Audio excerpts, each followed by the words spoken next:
لیکن یہ دنیا کیوں بنائی گئی؟ کیا اس کی حقیقت ہے؟ کیا اس سے بہتر بن سکتی تھی؟ کیا اس سے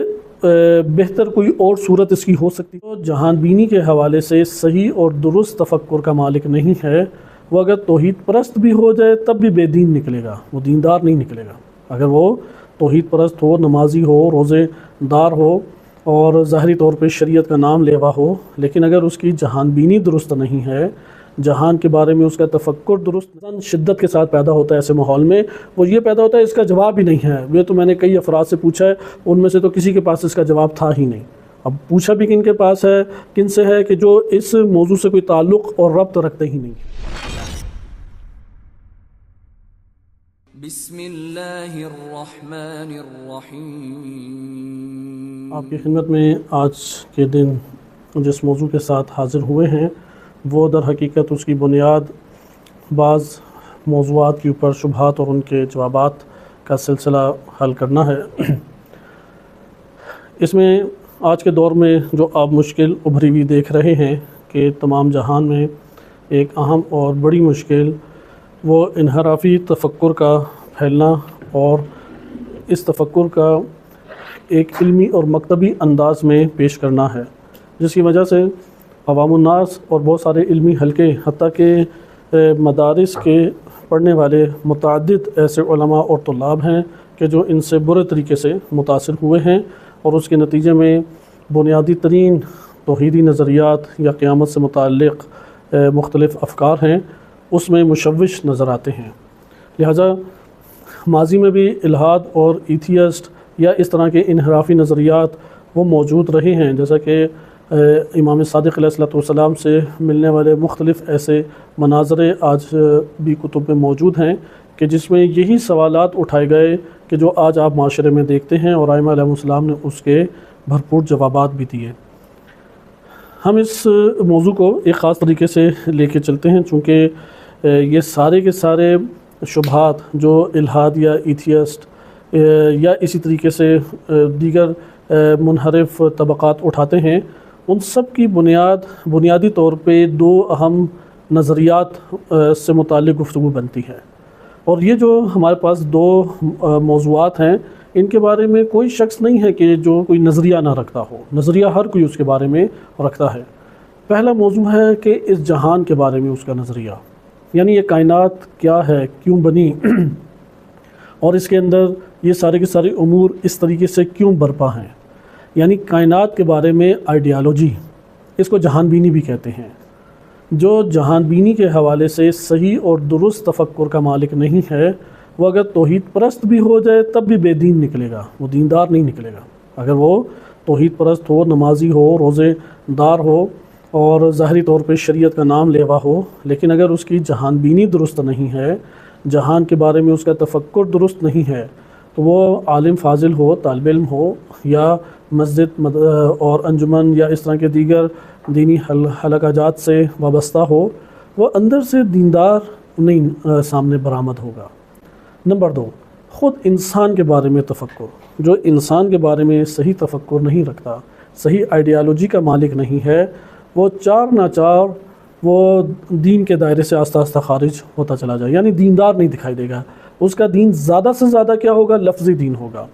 الفاظ کے ماورا اس کا کوئی خاص دین نہیں موجود۔ لہٰذا یہ دو ٹاپک اہمیت کے حامل ہیں، اس طرح بھی توجہ رکھی جائے کہ یہ جو دو ٹاپک آپ کے سامنے پیش کیے جا رہے ہیں، ہر شخص ان کے بارے میں کوئی نہ کوئی ویو رکھتا ہے، کوئی نہ کوئی پوائنٹ آف ویو ہے اس کا، کوئی نہ کوئی نظریہ، آئیڈیالوجی یا کوئی موقف ہے۔ اب اگر کسی کو دینی موقف نہیں معلوم تو وہ یا معاشرتی موقف رکھتا ہے جو معاشرے میں عام لوگوں کا ہے، یا ممکن ہے کہ اس نے کوئی مطالعہ وغیرہ کیا ہے تو مخلوط قسم کا اس کا کوئی نظریہ ہے جس میں حق باطل کی آمیزش ہے، کیونکہ 100% باطل نظریہ رکھنے والے افراد بھی قلیل ہی ہوتے ہیں۔ زیادہ تر یہ آپ کو دو افراد نظر آئیں گے، یا معاشرتی، جس معاشرے میں رہ رہے وہ معاشرہ انسان اور سوسائٹی یا جہان کے بارے میں جو فکر پیش کرتا ہے وہ اس کا معتقد بن جاتا ہے، یا بعض اوقات ایسا ہوتا ہے کہ وہ معاشرے کے طور طریقوں پہ تو نہیں چل رہا، لیکن اس کے باوجود وہ شخص جو ہے وہ ایک مخلوط قسم کے نظریے کا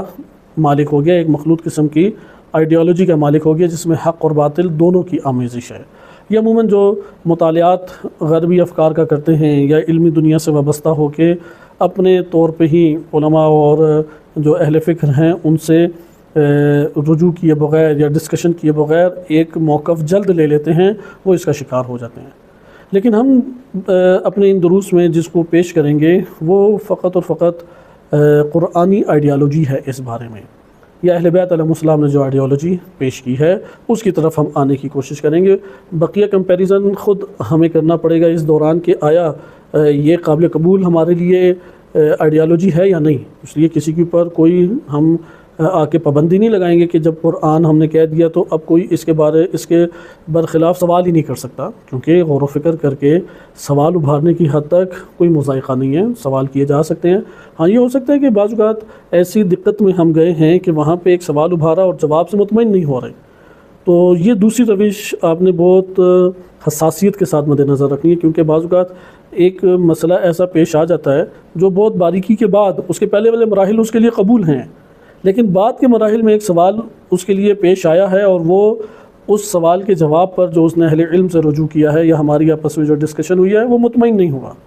تو اس کا یہ مطلب نہیں ہے کہ وہ پوری آئیڈیالوجی کا انکار کر دے، یہ قطعاً اسے نہیں کرنا چاہیے، کیونکہ پہلے والے مراحل تو وہ قبول کر چکا ہے۔ ہاں وہ یہ کہ نہیں، ابھی مزید علمی اس کی گتھیاں سلجھانے کی ضرورت ہے، مزید اس کے علمی پہلوؤں کو آشکار کرنے کی ضرورت ہے تاکہ میرے لیے اور واضح ہو۔ یہ احساس وہ اپنے اندر پیدا کرے، یہ احساس پیدا نہ کرے کہ اس کا جواب بھی کسی کے پاس نہیں ہے۔ عموماً جو ایک ہمارے ہاں سوء ظن شدت کے ساتھ پیدا ہوتا ہے ایسے ماحول میں، وہ یہ پیدا ہوتا ہے اس کا جواب ہی نہیں ہے۔ یہ تو میں نے کئی افراد سے پوچھا ہے، ان میں سے تو کسی کے پاس اس کا جواب تھا ہی نہیں۔ اب پوچھا بھی کن کے پاس ہے، کن سے ہے کہ جو اس موضوع سے کوئی تعلق اور ربط رکھتے ہی نہیں ہیں، یعنی ان کا اس موضوع سے کوئی تعلق اور ربط موجود نہیں ہے۔ خلاصہ کلام یہ آپ کے پاس دو ٹاپک آ گئے۔ ہم یہاں پہ جہان بینی سے شروع کرتے ہیں اور اس میں بھی ایک سوال سے کہ اللہ تعالیٰ نے، یا ابھی ہم اللہ سبحانہ و تعالیٰ کی بات کو نہیں لے کے آتے، آگے کے دروس میں ہم اللہ سبحانہ و تعالیٰ سے شروع کریں گے، اگرچہ صحیح ترتیب یہی ہے کہ اللہ تعالیٰ سے آغاز کیا جائے، لیکن خداوند متعال سے اگر ہم نہیں ابھی جس روش کے تحت، چونکہ ہم نے بعض شبہات کے جوابات کو اپنے دروس میں طے کرنا ہے، اس وجہ سے ہم توحید سے آغاز نہیں کرتے۔ ہم کہاں سے آغاز کرتے ہیں کہ دنیا موجود ہے ہمارے سامنے، لیکن یہ دنیا کیوں بنائی گئی؟ کیا اس کی حقیقت ہے؟ کیا اس سے بہتر بن سکتی تھی؟ کیا اس سے بہتر کوئی اور صورت اس کی ہو سکتی تھی؟ اگر ہو سکتی تھی اس کا جائزہ لیتے ہیں، پیش کرنے میں کوئی عیب نہیں ہے کہ نہیں اس طرح سے دنیا ہوتی، اس طرح سے دنیا میں ہوتا، یہ کیوں نہیں ہے، فلاں کیوں نہیں ہے، ہاں پیش کیا جا سکتا ہے۔ یا یہ کہ نہیں جس طرح سے ہے اس سے بہتر صورت دنیا کی نہیں بن سکتی تھی، اور جو کچھ دنیا میں ہو رہا ہے وہ غیر متوقع نہیں ہے، اس کی توقع پہلے سے موجود بھی تھی، اور جس کی توقع تھی ویسا ہی سامنے بھی آ رہا ہے۔ بس ہمارے پاس یہاں پہ اب بنیادی سوال کیا ابھرا کہ دنیا کی حقیقت کیا ہے، اور کیا دنیا جیسا آج ہم دیکھ رہے ہیں اس سے بہتر، اس سے اعلیٰ، اس سے مناسب تر ہو سکتی تھی یا نہیں ہو سکتی تھی؟ اس کا ہم جائزہ انشاءاللہ تعالیٰ اپنی گفتگو میں آگے لیتے رہیں گے۔ اس طرف ہم ابھی دین کی نگاہ سے نہ بھی دیکھیں، ایک مسئلہ ہمیں اور حل کرنا پڑے گا جو ماضی میں بڑا ایک دشوار گزار مسئلہ رہا ہے، وہ یہ ہے کہ آیا کائنات میں کوئی حقیقت رکھتی ہے؟ یعنی اس میں زیادہ ڈسکشن نہیں کریں گے، کیونکہ اگر آپ کائنات کی حقیقت کے حوالے سے کسی شے کو قبول نہیں کرتے تو گفتگو ہماری نہیں جا سکتی، اس لیے اس پوائنٹ کو ہمیں ابھارنا پڑے گا۔ اسے کہتے ہیں سوفسطائیت۔ سوفسطائیت اصل میں اہل علم کو کہا جاتا تھا۔ سوفسطائی جو ہے یہ دو لفظوں کا مرکب ہے، ہم مختصر ہی اس میں آگے چلیں۔ اہل علم کو کہتے ہیں، اور اس کے مقابلے میں فیلسوف تھا، وہ کہتے ہیں محب علم۔ وہ اپنے آپ کو اہل علم ہونے کا دعویٰ نہیں کرتے تھے، محب علم کا دعویٰ کرتے تھے۔ یہ آج سے تقریباً 3-4 ہزار سال پہلے کی یونانی ریاست میں ایک جھگڑا کھڑا ہوا، اور وہاں پہ چونکہ انہوں نے بڑی ایک ترقی یافتہ اسٹیٹ کو جنم دیا تھا، اور مختلف بہترین ادارے انہوں نے بنائے، اور ایک بڑی شان و شوکت کی زندگی وہاں پر آباد تھی، اور کئی قسم کے علوم اس دور میں ترقی کیے ہوئے تھے کہ وہ علوم آج بھی پڑھائے جا رہے ہیں، جیسے فیثاغورس تھیورم آج بھی پڑھتے ہیں، الجبرا کو آج بھی پڑھا جاتا ہے، یا اسی طریقے سے اکیڈمی کا لفظ یونانی لفظ ہے۔ اس دور میں افلاطون نے اکیڈمی، اپنی کلاسز کا نام اکیڈمی رکھا تھا۔ اسی طریقے سے تھیٹر ہے، اس دور میں وہ ایک ہال نما بناتے تھے اور سٹیج پہ تھیٹر کو کامیڈی اور ٹریجڈی اس دو کو وہ برپا کرتے تھے، غمگین اور خوشی کے مزاحیہ مختلف سٹیج ڈرامے، اور لوگ وہاں پہ آ کے محظوظ ہوتے تھے۔ وہ سلسلہ آج بھی اسی طریقے سے منتقل ہوا، البتہ اپنی ترقی یافتہ صورت کے ساتھ۔ اس دور میں جو اہل علم طبقہ تھا، اب چونکہ میتھمیٹکس ہے، فزکس ہے، کیمسٹری ہے، اسی طریقے سے پولیٹیکل سائنس ہے، سوشیالوجی ہے اور دیگر علوم، اس طریقے سے وہ اپنے دور کی چوٹی تک پہنچے ہوئے تھے۔ ہاں، اس کے بعد اہل اسلام نے، مسلمان فلاسفہ نے اس کو اور اپنے اوج تک پہنچا دیا، لیکن مسلمان فلاسفہ سے پہلے جو علمی ترقی پہنچی ہوئی تھی وہ یونانی فلاسفہ کے ہاتھوں میں تھی۔ اس دور میں جو اہل علم تھے وہ ہرس کا شکار ہوئے، اور اپنے مفادات کی خاطر ان کے پاس جب کیسز آتے وکلاء کے پاس، کیونکہ بڑے بڑے جو حکمران تھے وہ کرپشن کرتے تھے، ظلم و ستم برپا کیا کرتے تھے، اور جب ان کے کیسز بنتے تو وکلاء کا سہارا لیتے تھے، اور وکیل جو ہیں وہ حقیقت کو اس طریقے سے مخدوش کرتے تھے، مبہم کرتے تھے، یا اس کو مسخ کر کے پیش کرتے تھے کہ وہ مجرم جو ہے وہ بے گناہ ثابت ہو جاتا تھا۔ تو اس دور میں جو سب سے پہلے انحراف انہی لوگوں میں آیا، یعنی فلاسفہ میں انحراف نہیں آیا۔ اس لیے فلاسفہ یونان کے بارے میں ایک یونیورسٹیز کی تحقیق ہے، یونیورسٹیز کی تحقیق جو ہے وہ قابل قبول تحقیق نہیں ہے۔ انہوں نے اپنے طور پہ آثار وغیرہ جمع کیے ہیں اور یہ ثابت کیا کہ یہ سارے فلاسفہ ملحد تھے، یعنی ایتھیسٹ تھے، اور اللہ سبحانہ و تعالیٰ کے اصلاً قائل نہیں تھے۔ اور یہ تحقیقات اس لیے پیش کی کہ آج کے دور میں کوئی سائنٹسٹ وہ اس سے کوئی اثر نہ لے لے۔ بہرحال انہوں نے اس لیے، اگر فلاسفہ یونان کے بارے میں ایران کی اگر یونیورسٹی سے بھی آپ پوچھیں تو یونیورسٹیز کا ہر جگہ پہ تقریباً ایک موقف ہے، چند افراد ہوں گے جو یونیورسٹی ہی میں اس ڈپارٹمنٹ سے تعلق رکھتے ہیں لیکن یہ تفکر نہ رکھتے ہوں، لیکن اوورآل پوری دنیا میں، مصر جائیں آپ، ایران جائیں، عراق جائیں، پاکستان جائیں، وہ غربی یونیورسٹیز میں انہوں نے یونانی فلاسفہ کے بارے میں جو تحقیق کی ہے وہ تحقیق یہ ہے کہ سارے ملحد تھے، مشرک تھے، شرک تو نہیں، الحاد کا وہ کہتے ہیں۔ لیکن چونکہ اس دور میں جب کلیسا اور عیسائیت وہ کامیاب ہوئی، بہت ظلم و ستم کے بعد کامیاب ہوئی، تو ان کے مذہبی رہنماؤں کے ہاتھوں میں حکومت آ گئی، لہٰذا چرچ جس چیز کو بیان کرتا تھا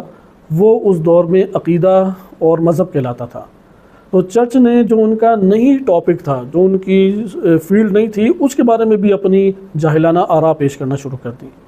لہٰذا سائنس کے بارے میں اپنی انہوں نے جاہلانہ آراء پیش کی، لیکن معاشرے کو سے یہ تقاضا کیا گیا کہ چونکہ چرچ سے آیا ہے اور ان کے مجتہد یا مفتی صاحب جو بھی ہیں، یعنی پاپ، اس نے جاری کیا ہے، اس لیے بعنوان مذہب اسے قبول کرنا ہوگا، اور جو مخالفت کرے گا سزا اس کی سخت ہے۔ لہٰذا اس وجہ سے وہاں پہ ایک علمی اجالا جو ہے وہ تاریکی اور ظلمتوں میں تبدیل ہو گیا۔ لیکن اسی وقت عرب ریاست کے اندر قبائلی دنیا سے نبی اکرم صلی اللہ علیہ وسلم کی ہستی وہ نمودار ہوئی،